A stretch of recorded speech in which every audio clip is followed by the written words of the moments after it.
today's video, I'm going to be breaking down to you how to play jazz, my method, and this is the method that I use personally to be able to play jazz guitar at a somewhat proficient level. And it took me about 3 years to develop, but you can learn this in way shorter time. But if you follow along, you'll be sounding jazzy in no time. First, we'll start with the simple chords. So the most fundamental chord progression in jazz guitar is called the 2-5-1. It's so called because chords come from the second note of a major scale, the fifth note, and then the first note. So if we take a C major scale, C, D, E, F, G, A, B, C, if we take that and assign a number to each of the notes in the scale, 1, 2, 3, 4, 5, 6, 7, 8, and then make a chord with each of those, then we'll have the chords we need for our 2-5-1 chord progression. Each of the notes in the C major scale, each of those notes has a chord that's associated with it. These are called diatonic chords. You don't have to worry about the fancy names right now, but just follow along. So our first chord is going to be a C major. Next is going to be a D minor. Next is going to be an E minor. Next is going to be an F major. Next is going to be a G major. Next is going to be an A minor. Next is going to be a B diminished. And then finally, we're back to C major. So those are all the chords, and I'll annotate them up above so you can see which ones are major and which ones are minor. So with all those chords, it's pretty easy to pick out now that the second one is D, the fifth one is G, and then the first one is C. And those are respectively D minor, G major, and C major. So this sounds pretty basic right now.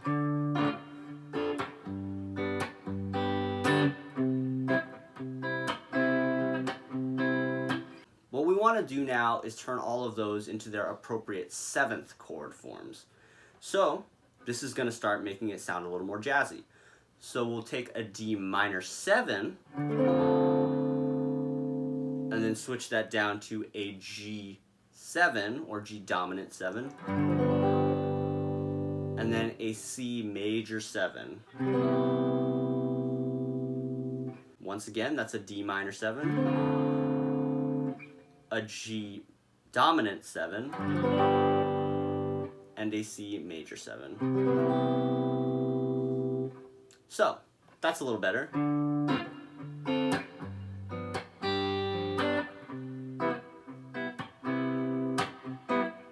But maybe you don't want to play just seventh chords all the time. If I want to make it a little bit more jazzy, I'll start using higher order chords. This is where chords like 9th chords and 11th chords come in. So here I'll show you how to play a D minor 9 to a G13 back to the C major 7. And this is personally my go-to 2-5-1.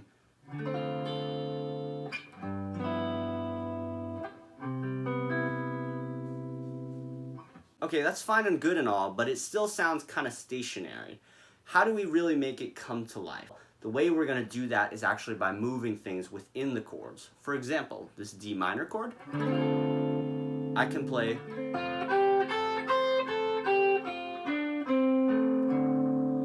so now I can do something like that. Or with the G13,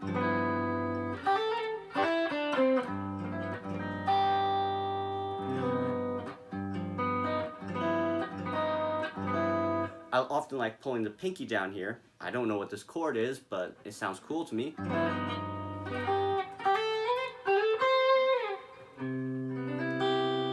And then I'll move around the chord. So you can see the skeleton framework is the same, right? So like for the D minor, I got the D minor 7 here, but I'm just adding in things that are part of the C major scale. And then the G13.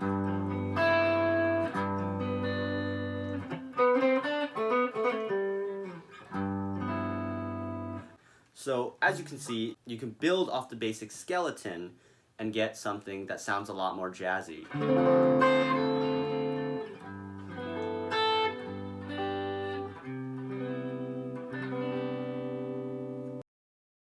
What if you want to break out of the basic 2-5-1? Well, if you want to do that, now we can actually start altering some of the voicings of some of the chords. So remember, at the beginning of the lesson, I said we have C major, D minor, E minor, F major, G major, A minor, B diminished, and C major.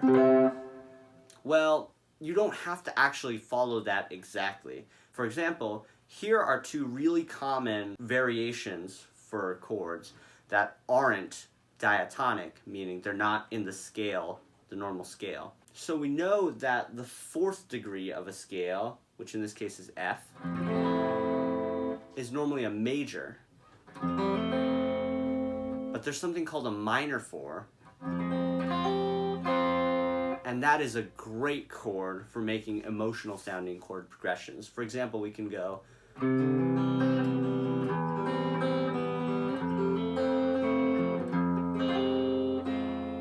something like that. So we can use these kind of chords to actually create a more complex sound. Another one is the major 2. So a 2 chord normally is minor, so in the case of C major, it would be like C, D, but we could substitute that out for a D dominant 7 chord, and then that'll lead back into our 5 really well. So that would be like,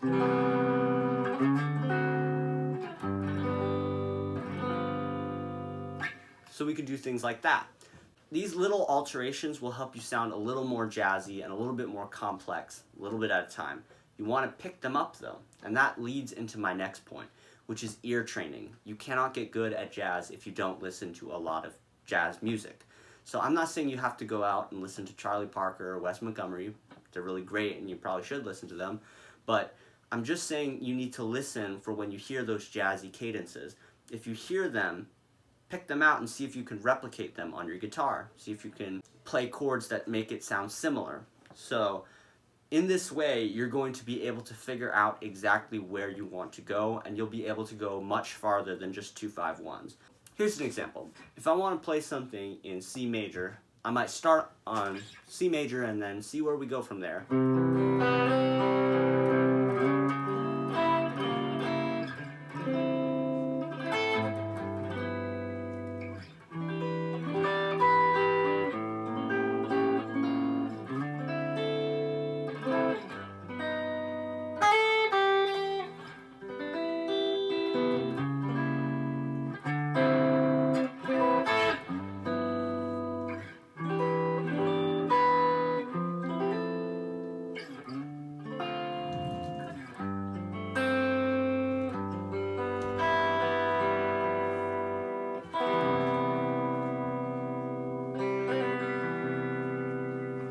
Now the reason I'm able to play something complex like that is because I've trained my ear and I've listened to a lot of music.